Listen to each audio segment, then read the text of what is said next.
happens when you go on hiatus. All right, we're recording. All right. All right. And 3, 2, 1. And welcome back to Bar Down Breakdown. I'm your host at Yesman Outfitter, straight off the island that Emo built. You got your boy live from the Hive, Mikey CLT. Michael, happy Memorial Day, my friend. Yeah, dude.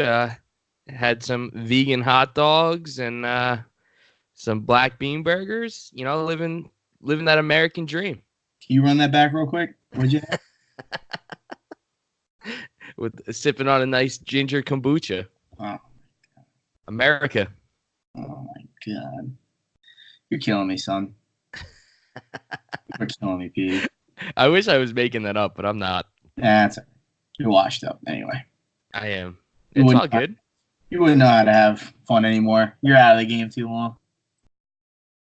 Touche. Yeah. I hung by my neighborhood pool. They had a nice snow cone machine out front. So snow cone. Yeah, dude. Picked up a nice snow cone, pushing little kids out of the way, getting in line first. The first 3 or 4 bites of the snow cone is dope. And then you just kind of power through all of it. And then you get to the bottom, you're like, oh, this is where all the good stuff is. And then you drink it, and it's like, it's too much. It's like too much flavor. I don't know. I guess it's not technically a snow cone. It's shaved ice.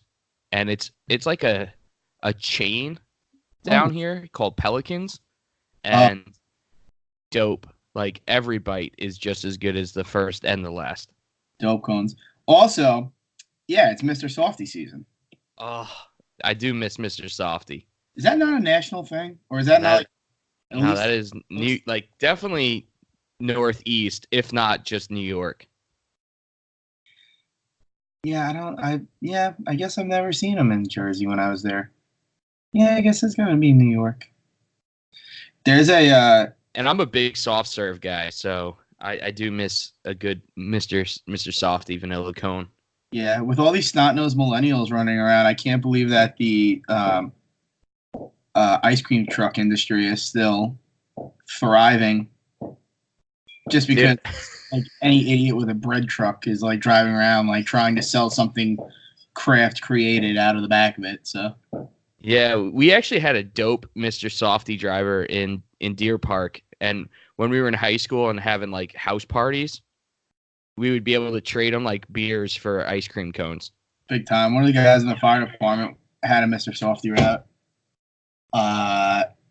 And yeah, that was basically exact. He was like, yeah, I just drive around all summer and just fucking hang out, man. Be good times. I heard like rumors that like hot dog trucks in New York are like you have to have approval by the mafia in order to get a good location. So I wonder if Mr. Softy has to follow those guidelines too. You don't think the mob's got a stranglehold on the wiener situation in Long Island? You're out of control. They've got a tight grip around the sausage on Long Island. The mafia. Dude, I had a conversation with this girl that's from Buffalo, and they're all like they're called like snaps or whatever in Buffalo. And I'm like, that's not a fucking hot dog. Like, it's a Brett or it's not a hot dog. I'm not exactly sure what you're speaking of. I don't know. They're like white too. What? Yeah, dude. Ugh. It's like a Buffalo thing. She was like going on and on about that. And I'm like, that is not a fucking hot dog. It's white. You hand me a white hot dog, I'm throwing it back in your face. Yeah. Jesus. I'm a big, when I did eat meat, it had to be Sabrett. Like, then I could settle for Hebrew National or Nathan's, but you fucking give me a ballpark, I'm throwing that in your face too. All right, well, get out of here. All right, well, back to the more important pressing issues here. So where did you go to college again? Albany? SUNY Cortland. SUNY Cortland, and that's near Syracuse.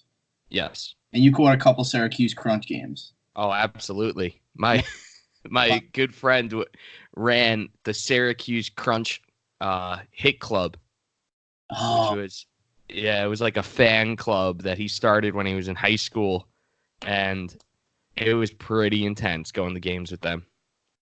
Crunch Meetup Syracuse. Yeah, basically the Essentially. originator. Well, Michael, do I have a treat for you? You sure do. On this fine Memorial Day, we are joined by one of the most badass Syracuse Crunch alum to ever lace him up, to ever drop him down. We're talking straight up first time hockey guest. Nasty John Mrisaty.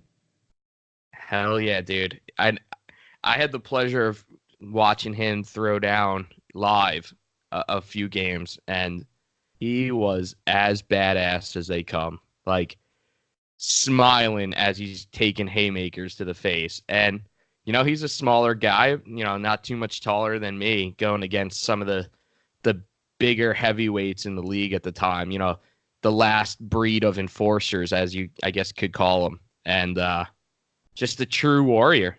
I'm so excited to hear about his journey and how he was able to lace him up for every game, knowing that he was going to be going against some of these big boys. Definitely a people's champ type character.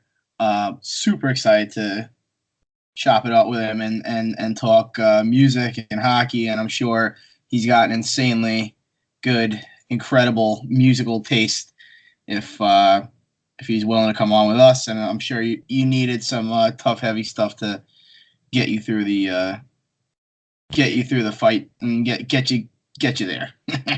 Oh yeah, you're not listening to fucking Britney Spears before you go. Like you're. Bite your tongue. I'm not gonna have this type of. I understand the people that we're speaking to here, but if you could just leave Britney alone, that would be much appreciated. There are two people on this podcast, not just one. So if you could just respect what I have going on, we don't need to talk nice about her. We just don't need to talk about her at all. Okay. Leave Britney alone. Okay, and on that note, we're gonna throw it to Nasty John Mrisaty. What a segue. From Britney Spears to John Mrisaty. It almost feels ridiculous, but here we are. Here's our interview with John Mrisaty.